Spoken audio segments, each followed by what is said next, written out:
I am in the process of building this shed with a greenhouse off the side of it.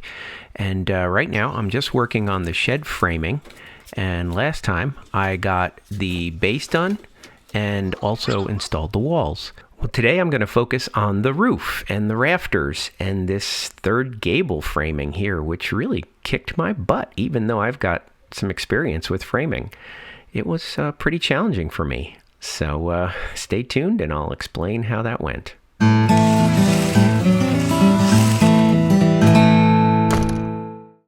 All right, let's talk about rafters.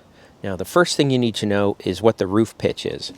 Now, I'm using a 512 roof pitch because that matches the roof of my house. That's how I chose that. And once I chose that, it tells me what the miter angle is for my rafters, which is 23 degrees. So I'm going to pop that here to 23 degrees and tighten that down. So that's the first step, is knowing that angle. Then the other thing you need to know is the top edge. And mine is going to be 64 1/4. So I have a couple of 2x4s here that I'm going to use for my rafters. And what I've done is I've crowned them. So this is the top. Whether you're using 2x4s, 2x6s, whatever you want. Crown them. So this is the top. This is the curvature is going up. I'm going to put that towards me, and I'm going to run it down here, make it nice and tight against the fence, and cut this angle. Now, this is upside down, but what I'm going to do is mark it at the length that I need, which for me is 64 1/4 with a 512 pitch and a 10-foot span. That's how wide my shed is, 10 feet. And then, of course, I'm going to put this cut it right by my mark. And it's okay to be a little generous. You can always take more, but you can't put it back.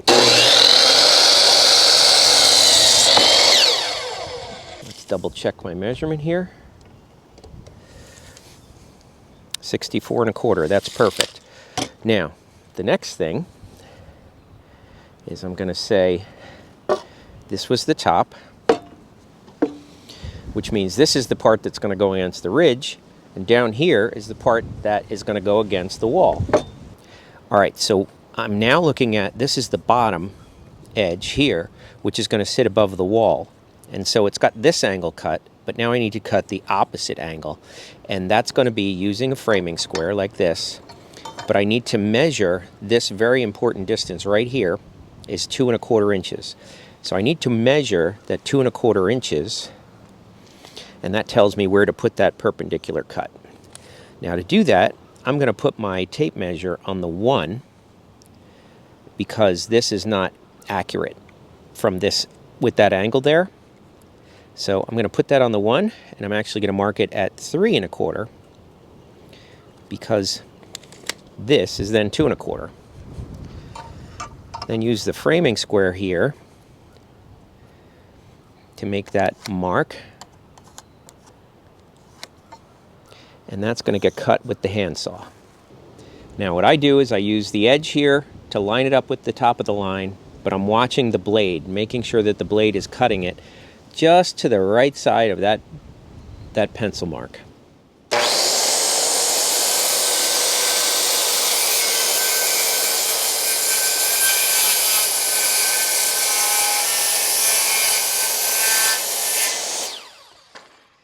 And there you have it. I can just barely see my pencil mark, and that's fine. So now, if you want to think of it this way, this is the top of the wall, and this is where it's going to sit flush against the top of the wall. And this space that's sitting here carries the weight of the rafter. And this is where the wall's going to go, the sheathing on the outside. So perfect. Looks great. Now that I have a pattern, I can just bang out 18 of them.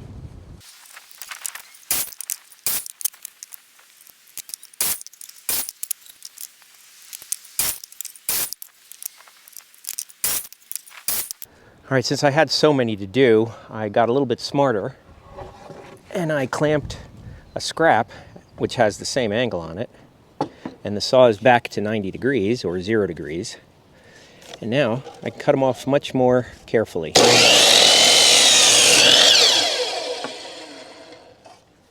And then they're all going to be perfect.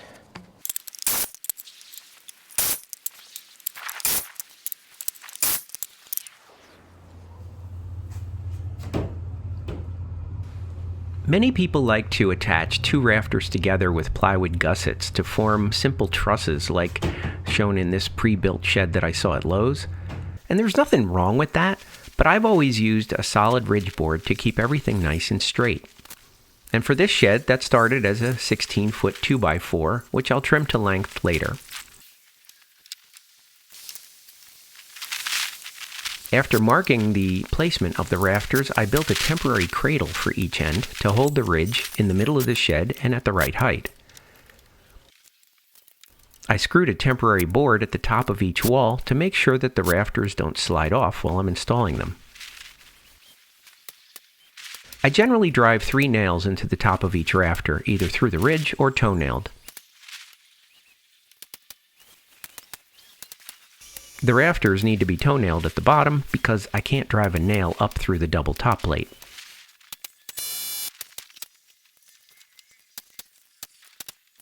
At the front gable, I used my level to make sure that the wall would be straight before attaching the end rafters.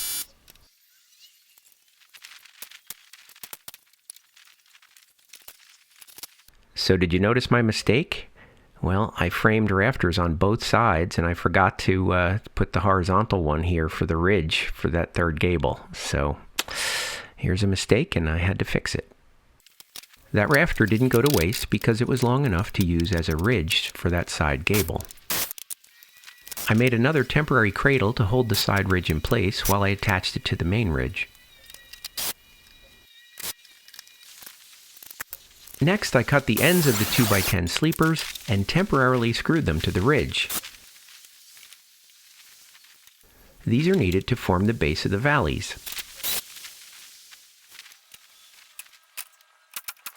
Before putting any weight on the roof, it's always a good idea to install collar ties to make sure the walls don't spread apart. I installed 3 of them. They're full-length 2x4x8s. And I put them on every other rafter. Thankfully, my son Tom came to help with the roof sheathing, which was much too heavy for me to do alone. Each of these 5/8 sheets weigh about 70 pounds, and they would easily slide off the roof without another pair of hands. We installed 2 sheets plus strips to complete the flat side of the roof. It's always a good idea to stagger the seams for maximum strength. I needed to finish the framing on the greenhouse gable before sheathing the other side of the roof. I started by cutting the longest jack rafter first.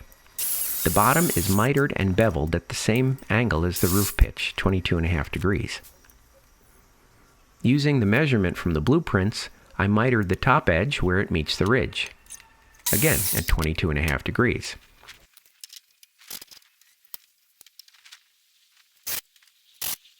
At this point, I must have incorrectly mitered the top of the 2x10 because it didn't meet up with the jack rafter.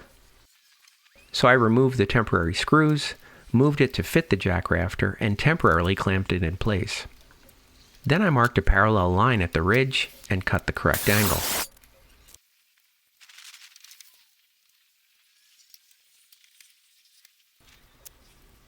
With it clamped in place, I marked the bottom so it would be flush with the wall. I cut that line with the same bevel matching the 22.5 degree roof pitch, and again clamped it back in place on the roof. Then I repeated the process with the jack rafter on the opposite side.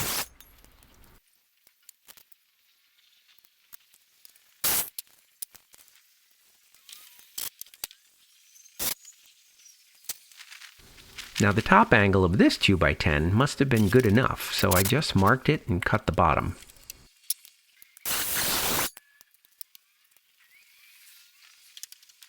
After I was happy with the placement, I finally committed to nailing everything in place.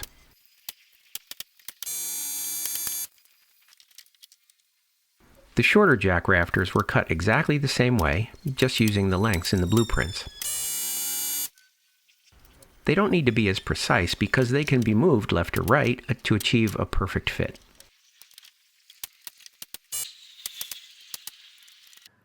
All right, well, it is framed. That gable was a lot of work for someone who's not a carpenter. Maybe carpenters have it easy, but I mean, the situation is just that the computer gives you precise measurements and things never work out the way you think they're going to. So you really just have to go based on what you do.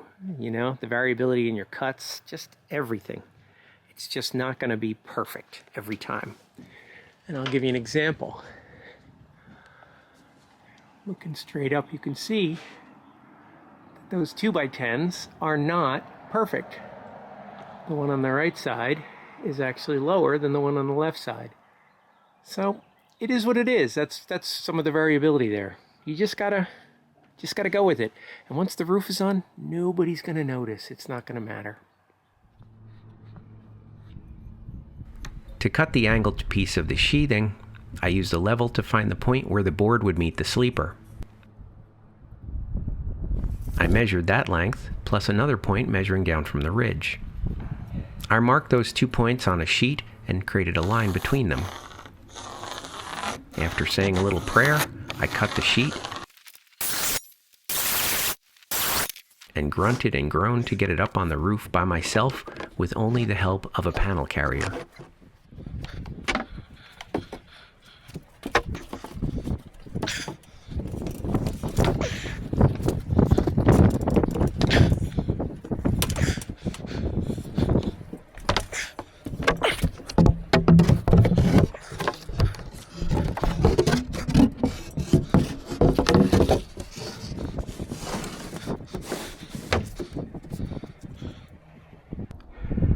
Pretty damn good.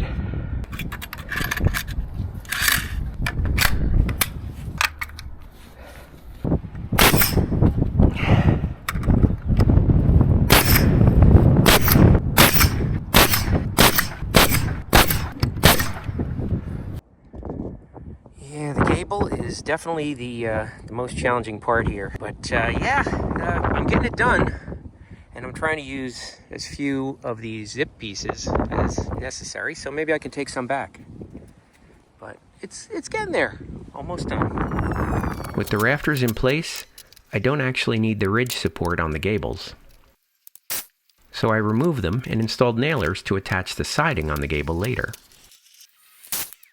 The only overhang on this shed is around 8 inches on the front gable over the door. I left the roof sheathing long there, and now I needed to build the framing to support it.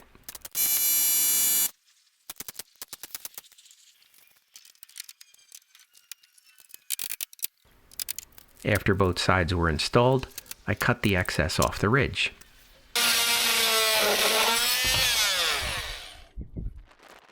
With the roof fully supported and the sheathing completely installed, the last step was to apply the zip system flashing tape over all the seams.